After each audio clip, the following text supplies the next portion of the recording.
People often use algorithm and model interchangeably, but separating them is the first step to understanding the machine learning pipeline. In traditional computing, a programmer manually writes every single rule. In machine learning, we feed the computer examples, and it calculates its own mathematical rules.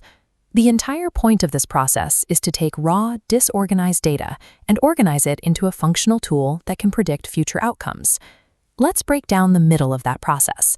The algorithm is the software, or the builder, whose sole purpose is to study your training data.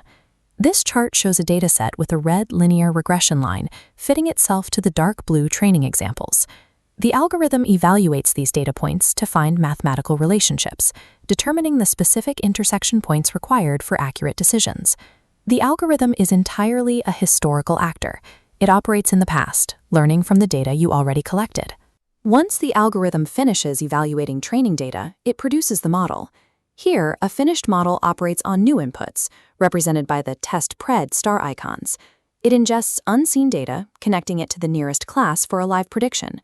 So let's test this. When you point your phone at your face to unlock it, are you using an algorithm or a model in that specific moment? You are using a model. The algorithm finished its building phase on massive corporate servers long before you even purchased the phone. The model is the tangible output of the machine learning pipeline. It is the bridge between the history the algorithm studied and the prediction you need today. We know the algorithm acts as the builder, but we need to look at the dials it turns to build the model. This diagram shows a geometric decision boundary. Looking at the coordinate equations, you'll see the variables w and b. These are parameters. During training, the machine tweaks them through trial and error, adjusting the margin's width between the dotted lines to maximize accuracy.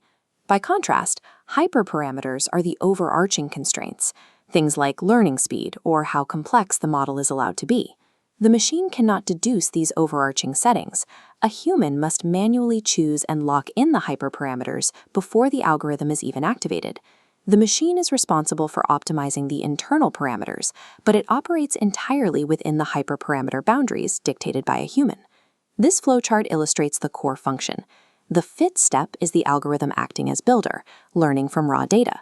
The result is the model, represented by the classifier predict step, taking in new data to output a prediction. The internal parameters were dialed in automatically by the machine, but the hyperparameters that guided the entire process were chosen by a human. Human beings set the hyperparameters. The algorithm learns the parameters, and the model solves the problem.